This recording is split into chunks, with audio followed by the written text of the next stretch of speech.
welcome to the Simply Vegan podcast with me, Holly Johnson, and my co-host, Gabriella Clark.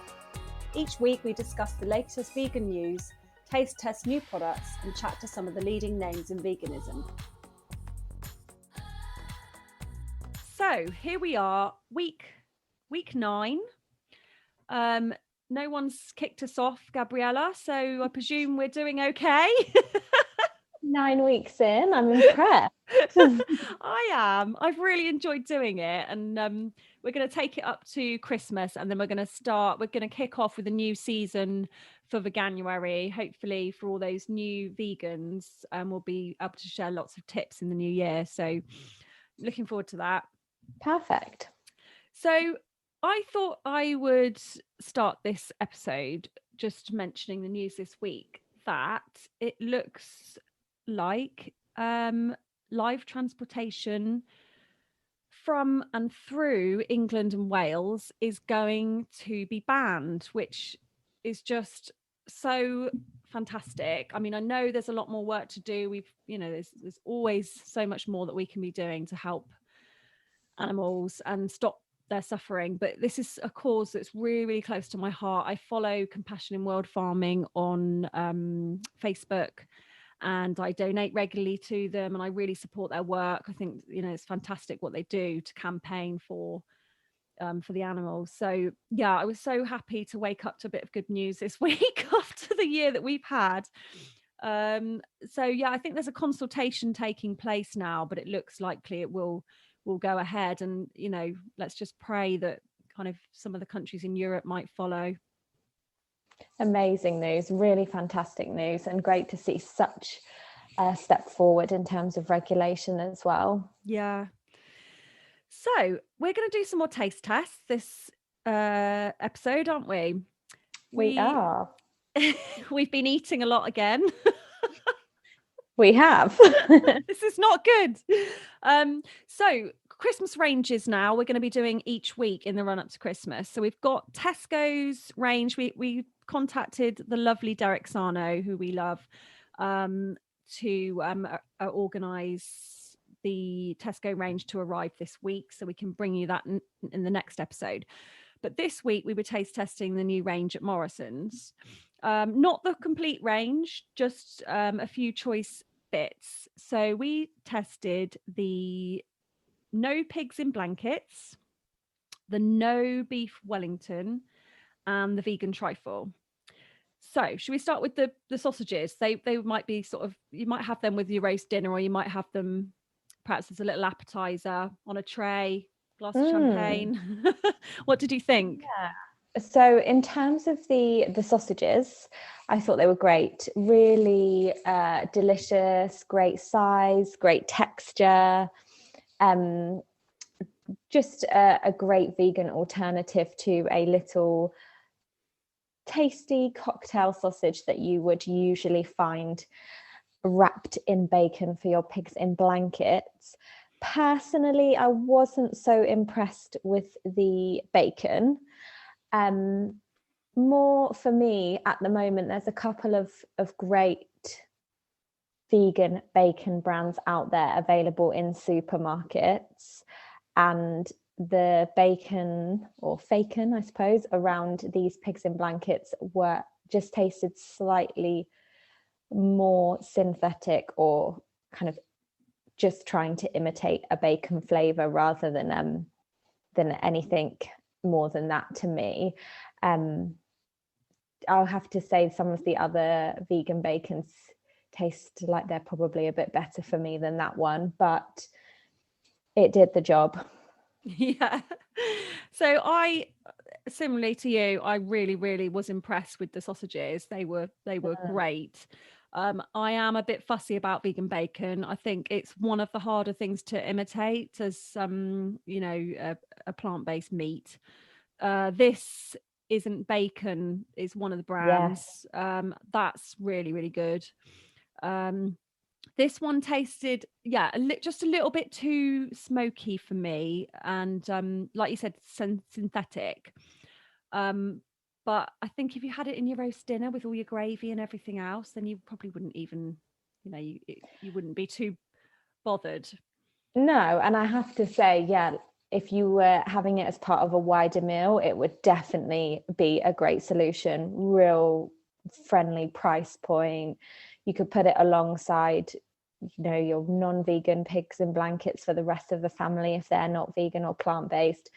And it would be a great solution. And actually, during cooking, it really smelled like bacon. Yeah. Really smelled like bacon. So yeah, the brilliant sausages made it a great little product. Yeah. I've actually been in touch with Aldi this week, who are sending us their pigs in blankets too. So it'll be good to measure them up against each other and see which we prefer. Yeah, definitely. So on to the main course, the Wellington. This is £5. So, sort of medium, middle of the range price point. What did you think of this? I have to say, we loved it in our household. Just thought it was really delicious, had a really nice mustardy flavour in the sauce that was within the Wellington. Just a great tasty solution. It definitely wasn't trying to imitate beef. It wasn't even like pink in texture or anything like that, but it had a more meaty, substantial filling, this really delicious creamy sauce, and then the pastry was great. So it was a hit in our household. We brushed it with some non-dairy milk, which really kind of glazed the pastry, and we thought it was brilliant. Would definitely buy that again. Lovely.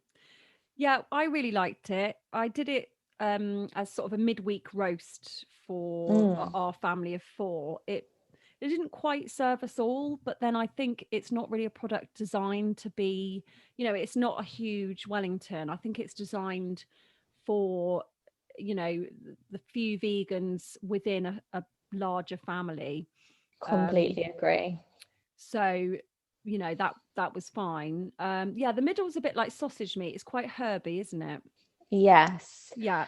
I'd say the name No Beef, I expected maybe something similar from the name to the Linda McCartney beef-esque product that exists. And actually the center was definitely, I agree, more sausage-like, but that was not a bad thing for me.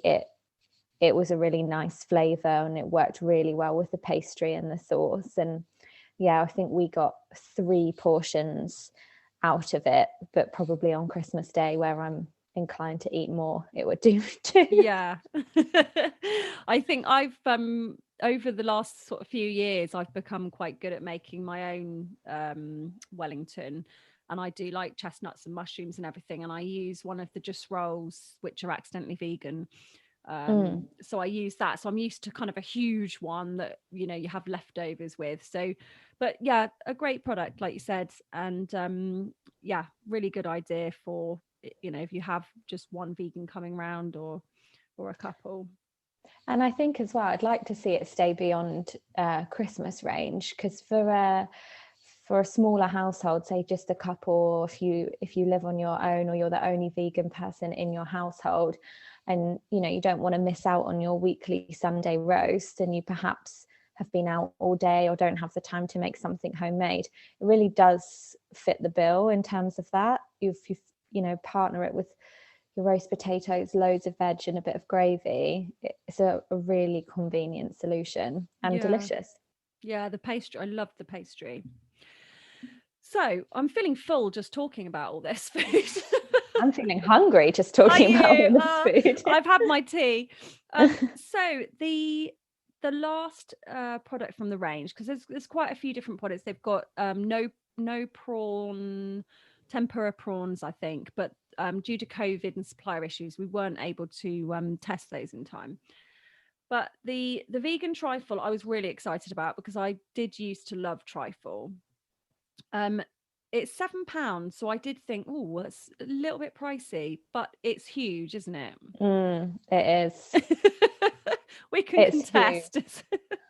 It lasted a couple of days I mean, we're only a household of two, but it did last a couple of days, a dessert after a couple of evening meals. So yeah, it's a big old portion. Yeah, it lasted here a few days as well, and usually things don't last very long at all. So yeah, I really like this. It's kind of got the overriding taste is kind of the lovely light whipped cream with the sweet strawberry jelly and strawberries in there, a dense sponge, and a really nice custard.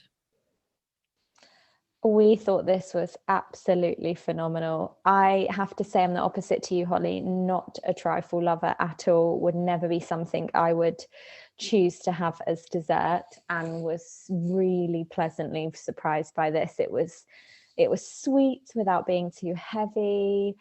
It was one of those products where if I hadn't personally have served it myself, seeing a vegan packaging, I'd be worried someone had served me a non-vegan trifle. Yeah. It's really delicious. The cream is rich, the texture is amazing, the custard, the sponge, we loved it.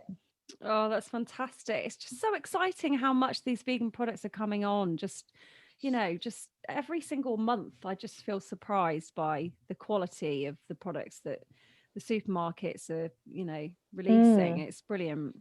It's amazing. And I honestly think if you served that at a Christmas meal or similar where you had non-vegans around the table, I would really challenge anyone to be able to spot the difference. Yeah, definitely. So that was our roundup for the Morrison's Christmas range. Another thing I spotted, I don't know about you, Gabriella, but I'm on a lot of the Facebook vegan groups. Accidentally Vegan is a really good one. Everyone's quite active on there. And a couple of days ago, someone posted about a new launch in Sainsbury's called Nourish Vegan Camembert. And it just looked incredible. The guy who posted said it melts like real camembert. This is the best cheese he's ever tasted in, I can't remember how many years he'd been vegan, but it was quite a long time.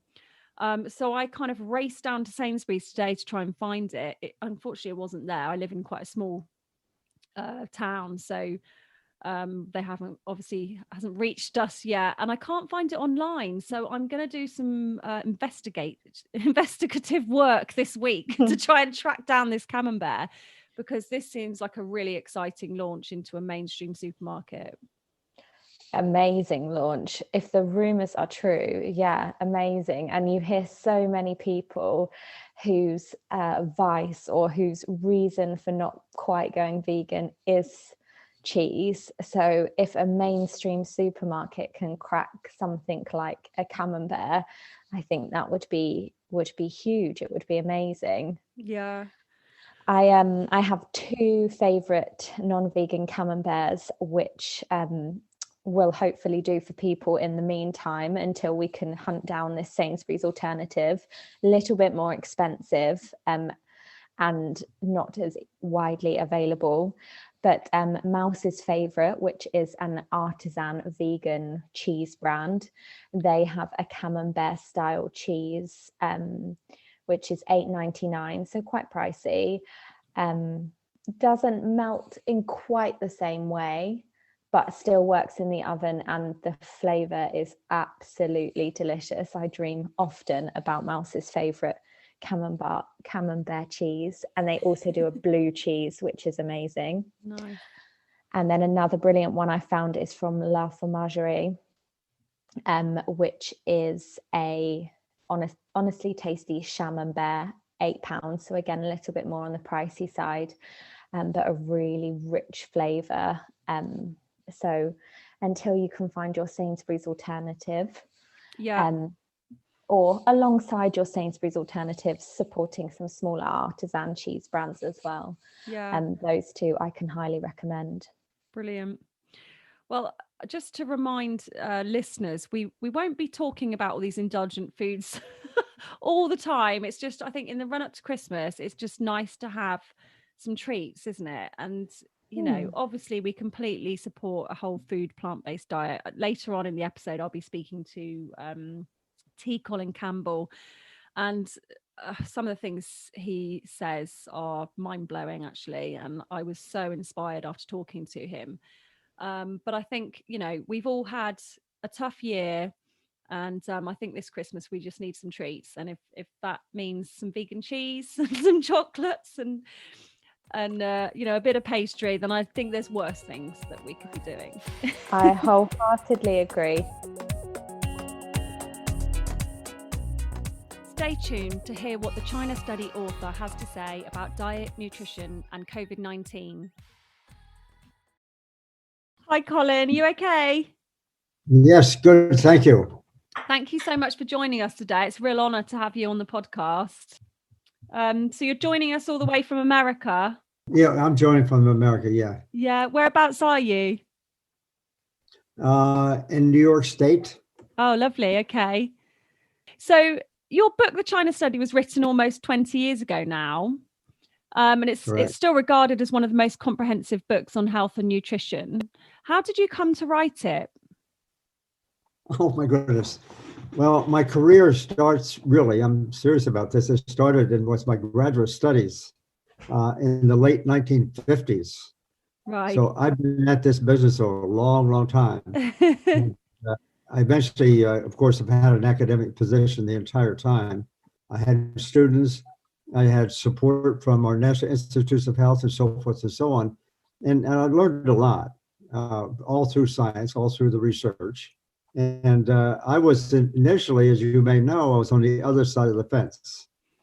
I came from a farm. I did my graduate work in promoting the consumption of more animal-based protein, all of that sort of thing. Yeah. And eventually I got into some work in the Philippines with malnourished children. We're supposed to be giving them more protein, of course. That didn't work out. I saw some problems. Came back and did some research, et cetera, et cetera. And the more I got into the research, strictly from a research point of view, I didn't come to this, if anything, I came from the opposite point of view.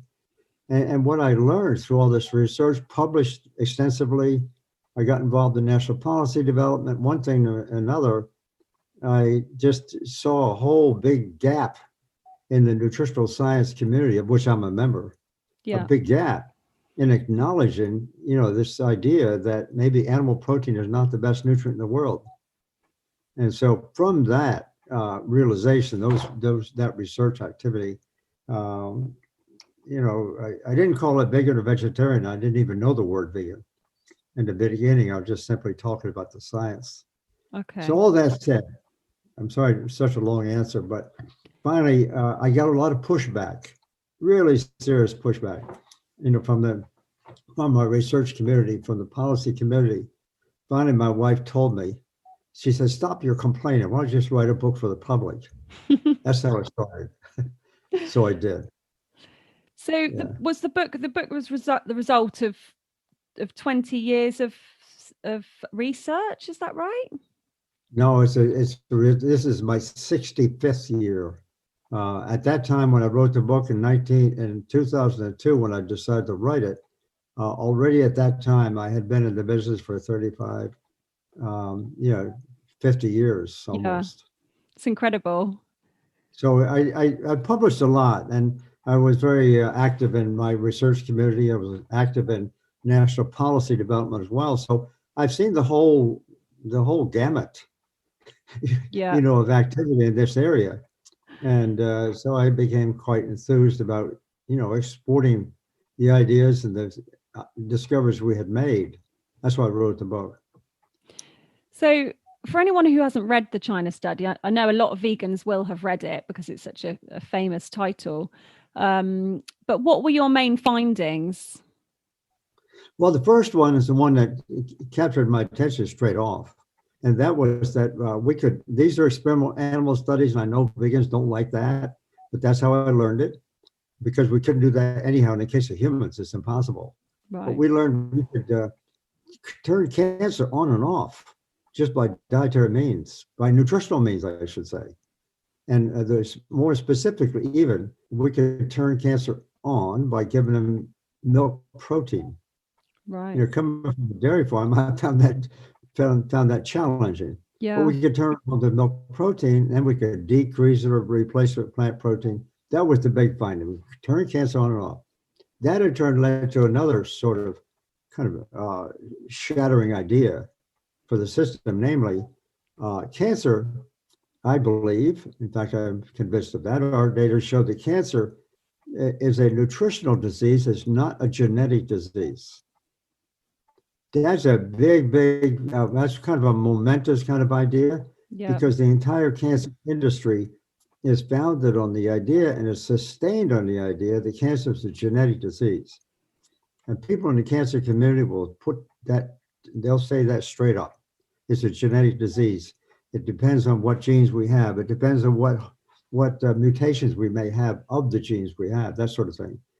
When in reality, we can take nutrition and control the expression of those genes. That's what we like to say in science. And so that makes nutrition as the prime mover and controller of whether or not cancer occurs. That in turn then extends to other diseases as well, because all diseases really start with genes. Yeah. And and it turns out the nutrition I'm talking about, obviously, is the whole food plant-based diet. It's really quite extraordinary. So you presumably follow a whole food plant-based diet and have done for how long? Well, you know, my wife has been very good about this. We've been married for 58 years. Wow. I should say. Back in the late 1970s. At that time, I was getting research that was kind of very provocative and interesting, and we started to switch. And we did it bit by bit, and it took us about 10 years. She changed lots of recipes and stuff like that. And so I would say we've been fully on board since about 1991 or 92, something like that. So what's that, 30 years? Yeah. Incredible. Yeah. But you don't class yourself as a vegan, do you? Am I right in saying that? No, I don't. No. No, I don't. No, I should elaborate on that a little bit. Yeah. I fully appreciate the motivation, you know, for that choice. That's not the issue. I'm on board totally with that. But I just have to be honest to say that, you know, that's not how I got here. I got here through just actually doing the experimental work and the research, which is generally, I have to say, is quite a lot more convincing. So I've been told, you know, to people in policy, people in the higher echelons of science. You know, they will listen to the science, but a lot of them aren't particularly keen on, you know, following the motivation just to treat animals fairly. Right. That's not what it's about. Yeah. So it's about health rather than. Do you see veganism as more as an ethical thing then? Yeah, it was and has been from the beginning. Yeah. And from my perspective, vegetarianism really started in England, by the way, back in 1800s. Right. More recent times, the word vegan came into play, and so that really was for animal welfare primarily. Then in the last, what should I say, maybe the last 15, 20 years, maybe more, a lot of people started to espouse that idea from the health point of view. Yeah. So now we got a couple of different groups of motivations. One concerned with animal welfare, of course, that's the historical one, but then also human health. And the one concerning human health, now we can add to that is some other things. We can add the cost of health care, which in the United States is a big thing. I know in the UK, you have, you know, a single system, but we spend lots of money here and we're wrecking our economy. That's number one. Number two, it's also very much related to the environment. Yeah. So we got these different problems now facing us that we better start taking this idea seriously. So did you raise your children and are your grandchildren plant-based as well? Yes, we have 5 children. They're obviously all grown now. And they're very active. And now we have grandchildren too. We've had 5 grown children and 11 grandchildren. Oh, lovely. We have grandchildren already out of university. Wow. So, we got, there's about 8 or 9 of us in the family now are very actively doing things. Right. You know, and so, yeah, they got onto this here, late 90s. They were already at that time, some of them had already reached their teenage years and they were coming in at that time, but they all did that. And right now, the 22 of us in our family, we're all 100%. That's absolutely amazing. That's So no backsliders. yeah, that's something to be proud of. Your new book, did you write that with your grandson, was it, or your son? Yes. Yeah, he was a graduate in English writing. He was the top student in his class at the University of North Carolina. Very good writer. And so he's been just fantastic. I think I'm slipping in my skills of writing. So he's been really. It's called The Future of Nutrition. What can people Yes. expect from that? Well, one of the issues that came up for me, I don't know exactly right. One thing that you may know the film Force Over Knives. Yeah. Well, that film really started because of the China study. The producer and director of that film visited me one day and wanted to know if I would work with them because they wanted to do a film. And I said yes. And one thing led to another. I wasn't sure where it was going to go, but the film was quite successful. In any case, that film came out. And, so I got quite a lot of inquiries regarding that.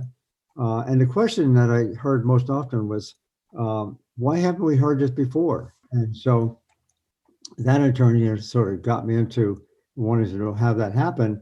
And I was also getting a lot of pushback at the time earlier. And I spent a year at Oxford University in Oxford. And at that time, it was really getting pretty intense, this pushback. And so I decided to get into the history of where this, quite frankly, this hostility came from.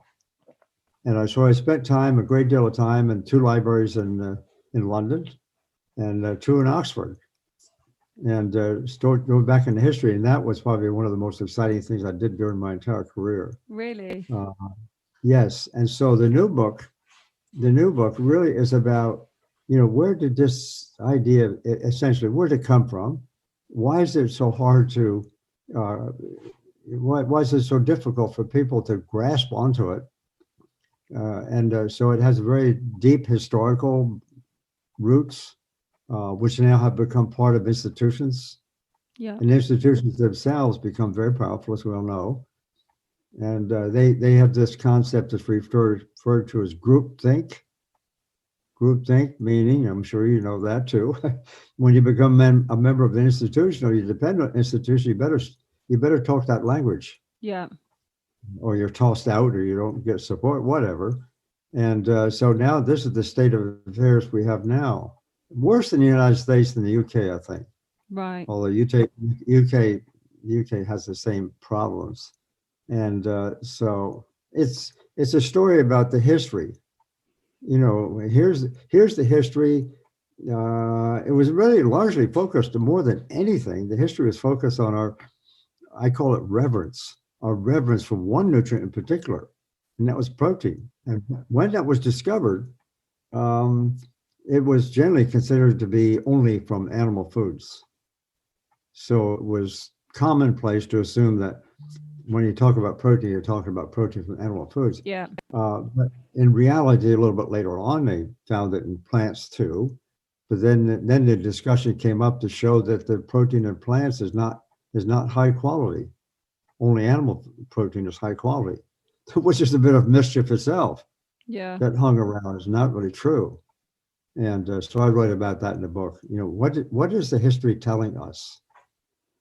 And so I'm really anxious to tell that story because I think it illuminates so much Definitely. of the difficulties we're having. I'm really looking forward to seeing it. I think is it out just before Christmas? Yes, it's coming out actually in 2 weeks. Oh, oh yes, of course. We're in December now, aren't we? I keep forgetting what month we're in. Do people in healthcare in the United States, do they have nutrition training as part of their education? Because I know in the UK it's very minimal. I think it's maybe 1 day out of 4 years of study or something crazy like that. Absolutely. I mean, it's the same in the UK as here. Right. And that's part of my story. Why did the medical profession, why have they rejected that? Why don't they take it on board? Yeah. They don't train doctors or nurses, and it doesn't get into support for research. It doesn't get into the policy community. And so, as I say, it's true in the UK as well as here. In the United States, we have another difficulty, though, and that is that we have a healthcare system that is basically very capitalistic, first and foremost. And so there's this very strong feeling in this country that healthcare should be privatized, which in my mind, I feel very strongly about this. I think that's wrong. I've been an advocate for the UK system and the European system in general. And so this has become a huge political sort of football here in this country, about all the questions concerning health care. Yeah. It's not adequate for a lot of people, and it's very expensive, and it's all focused on, from this private sector, is focused on who can earn the most money. Yeah. Even if they have to stretch the truth. So that's part of the book. Yeah. So it's it's the focus, I guess, is on treating the symptoms and the disease rather than actually, coming up with a system that prevents it in the first place. Well, not only preventing, by the way, we have used that terminology a lot, and that's the main part of the concept. But what's interesting about this is that we can use this actually to treat disease. Right. That's a whole dimension not terribly well known. We can, reverse heart disease, we can reverse diabetes, we can reverse this and that. As long as the whole food is not the individual nutrients. That's another issue that my research really got me into, that people tended to think, and understandably so, that maybe we could get what we want by taking a few nutrients in pills. Yeah. And that's not the way it works. No, sadly not. So it's really avoiding the consumption of those foods that causes the most problems, namely animal-based foods. Yeah. So anyhow, once you get into, I really got enthused about the science, to say the least. And I can now see, especially after writing this new book, that it has a very deep roots in history. It's very deeply embedded in policy and all that sort of thing. And it has an influence on our lives in so many different ways that then obviously we have to question, why are we killing so many animals just to eat the wrong food? What's the purpose of that? Yeah. And I know that fairly well. It's kind of personal in a way, because I'm come from a farm. I was raised on a farm. And so farming is not now a family venture. Right. It's really a big factory business. And, they do it, they treat these animals in incredibly, difficult ways. Yeah. But all for what purpose? Other than making money. It's really insane that we don't need that food. In fact, that food really ruins our health. So do you feel hopeful for the future that we can make changes as society to move away from, a meat and dairy based diet and factory farming and everything else that goes with it? I hope so. That's about all I can say. Sometimes I get kind of, I don't know, a little bit disappointed, with moving the needle, so to speak. Yeah. I have some specific ideas in this country, especially having been in policy, that could be done and are not now being done. One is one you just referred to, and that is, let's train our young physicians in nutrition and tell them what nutrition really means. Yeah. That's number one. And there's a way to do that. The governments can, in fact, who are involved in giving support to medical schools, they can make that change. They can say, you're not going to get any more support unless you have such and such a course. It's totally absent from the medical training. Yeah. Absolutely. Totally. That's number one. Number two, in the United States, and true in England too, because it's the ICRF in Britain, the the Imperial Cancer Research Fund was the old name. But in any case, they support the nutrition that we have in the two countries, both of those organizations. But they don't have a budget set aside for nutrition studies, really. And so research is floundering. We're not doing the kind of research that needs to be done. So we don't train our professionals. We don't support them with the research money that's needed to really develop some ideas. And furthermore, at least in the United States, this is not true in Britain, I guess, but in the United States, the problem is we don't reimburse doctors for consulting with their patients, about diet and nutrition. Yeah. Of course, that's pretty obvious that they don't know what to consult them with. I mean, they don't know what to tell them to begin with. But anyhow, we have no mechanism for physicians being compensated, for their services if they choose to do so, or if they really want to do that. And so it's a big, big problem. So do you think COVID has sort of helped or hindered the plant-based cause? Well, we did a study in China that I'm sure you know about. Yeah. That was a massive, big study. And we did it twice. The second replication is not well known. The second part of it was not only China, but it's also Taiwan, which is kind of interesting. But in any case, we did a massive study to collect incredible amounts of data on the causes of disease, lifestyle factors, nutritional factors, that sort of thing. It's by far, in a way, the largest collection ever. New York Times had the most in the history of medicine. But in any case, we have all this data, okay? It turns out that when the COVID thing came along, I just recalled, we focused on a viral disease in China, a very serious one. In fact, it's a more serious viral disease than COVID-19, I should tell you. It kills more people. It's a virus that causes liver cancer. Right. And there's something like, I don't know, 750,000 people die a year from that. I mean, it's a huge, massive problem, mostly in Asia and Africa, but also in the Western countries. And so we collected information there on the factors associated with immunity to that virus. Factors like the antigen, the presence of antigen, or the presence of antibody. So at that time, and this is now over 30 years ago, we collected that on a total of almost 9,000 people. And so we call it prevalence of antigen carriers, prevalence of antibody carriers.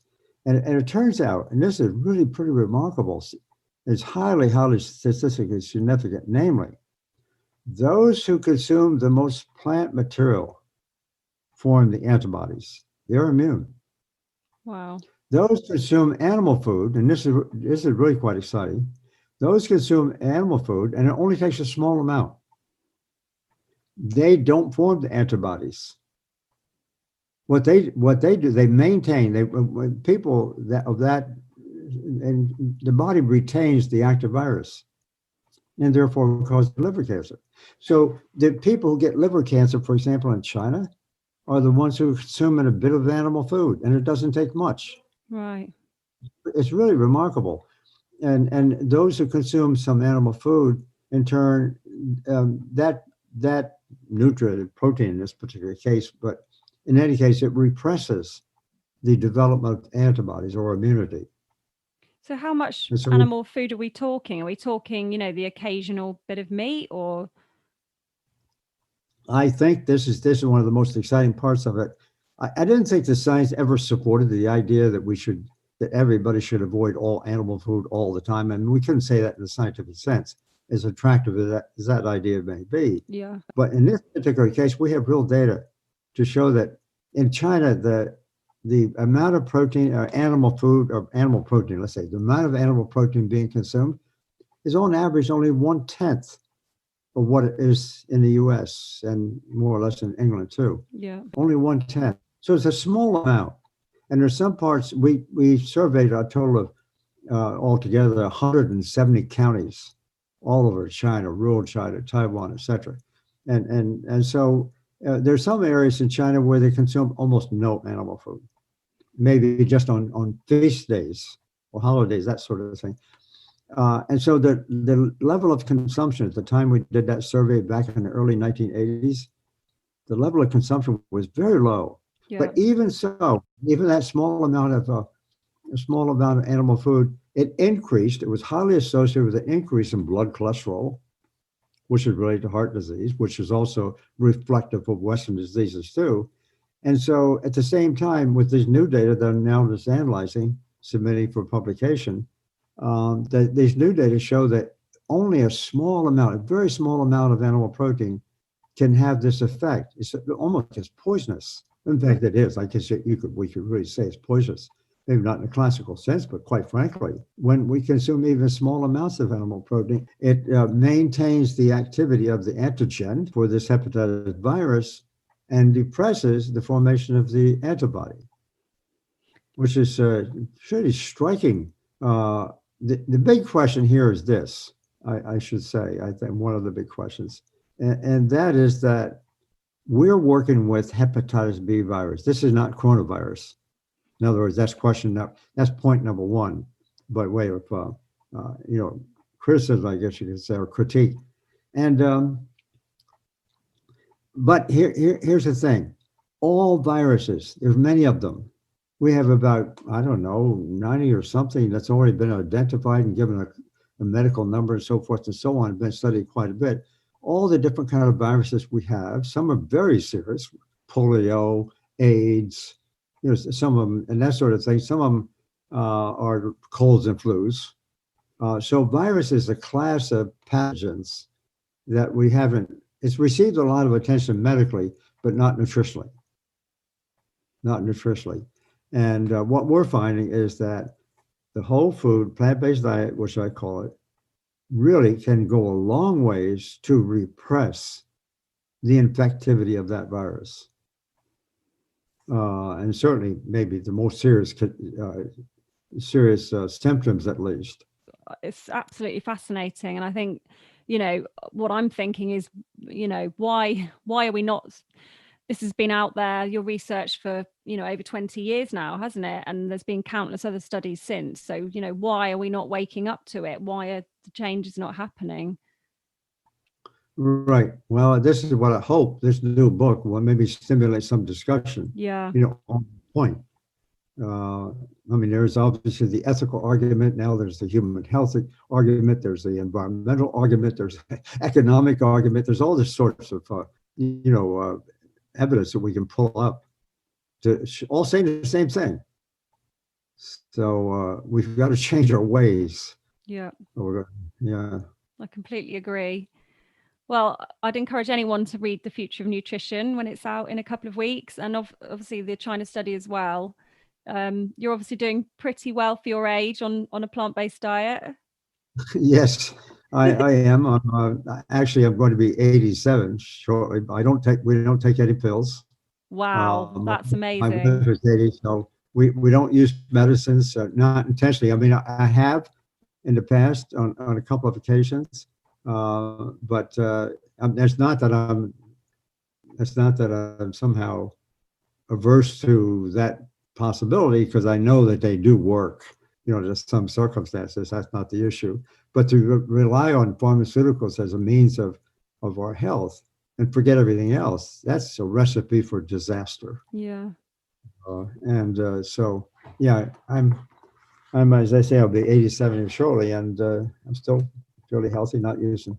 And that's maybe what my dad was an immigrant from Northern Ireland, by the way. He's very much British oriented, quite frankly, but he had a heart attack when he was 62. He was a farmer. Everything was going right, but he's eating wrong food. And he had a fatal attack when he was 70. His brother had a fatal heart attack when he was 58. Gosh. So their father, my grandfather, he had a stroke when he was 73. So it's in my family. Yeah.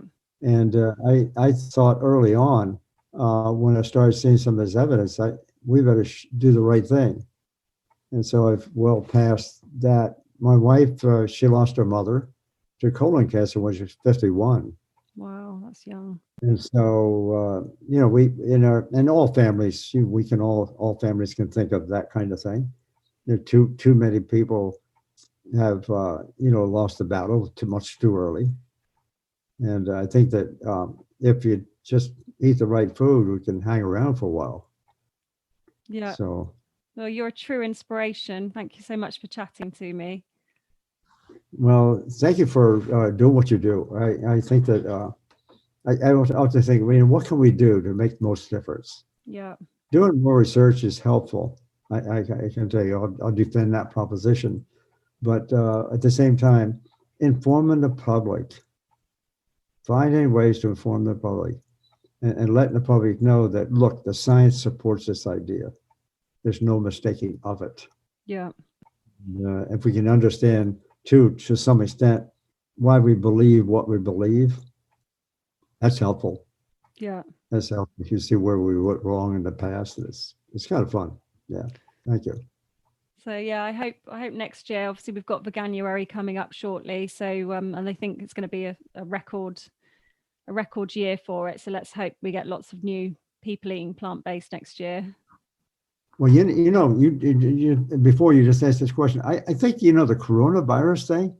I think it's an opportunity. Yeah, I do. I submitted. I'm submitting it now. I just finished writing it. My favorite journal is Nature, which is a British publication, as you may know. Yeah. Published in there before, so I'm submitting it to for their consideration. It's not yet published, but I'm keeping my fingers crossed. I think that, and if it gets in Nature, it's just a big play. The whole food plant-based diet is capable of stimulating immunity, let's say, to the different viruses. That's one thing. One of the questions that people want to ask is, how long does that take? If I start eating now, will this take months or whatever? No, it's interesting. When people switch to a whole food plant-based diet, the whole way, we see changes in matters of 1 to 2 days. Wow. Serum cholesterol, as one indicator. Serum cholesterol will drop a ton by huge percentage points within 2 or 3 days. And for diabetics who are on insulin, let's say, for example, the diabetics, they're obviously taking the medication. If they switch to a whole food plant-based diet and still take the medication, they have a high risk of running into hypoglycemic shock. Wow. Because the dietary effect is so strong, when it's combined with the medication, their blood sugar may plummet. Right. And they're in trouble. So now the doctors who are doing this are telling the patients almost straight off, taking the medication away when they go into this diet. It's that powerful. Yeah. So it can happen fast. For those who might be concerned about getting the coronavirus and symptoms of that sort, my bet is that if they could switch right away, it's probably one of the best procedures they could follow. I know we were working with hepatitis B virus, a different virus than a coronavirus, but all the viruses go through the same immune system. Yeah. And, the mechanisms are all quite different, but nonetheless, it's all the same as far as the outcome is concerned. People consuming plants have a much less risk of suffering the consequences of the virus. Yeah.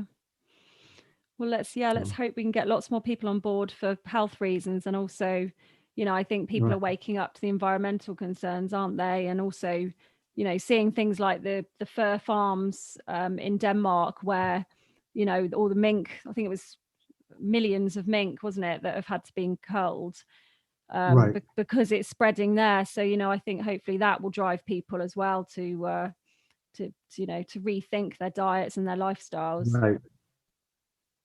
Yeah, there's so many things, that's impacting or derived from this message. And because I think if we understand the science properly, then it's easy to see how that, in fact, we got the science wrong, we got the medical practice wrong. If we really understand what that science is, a lot of things could change. Yeah. So I'm kind of partial to the idea of somehow conveying to the public that, the science is there. And if anyone wants to dispute it, well, then come forth, show me the data. Yeah. You've pretty much dedicated your life to that, haven't you, really?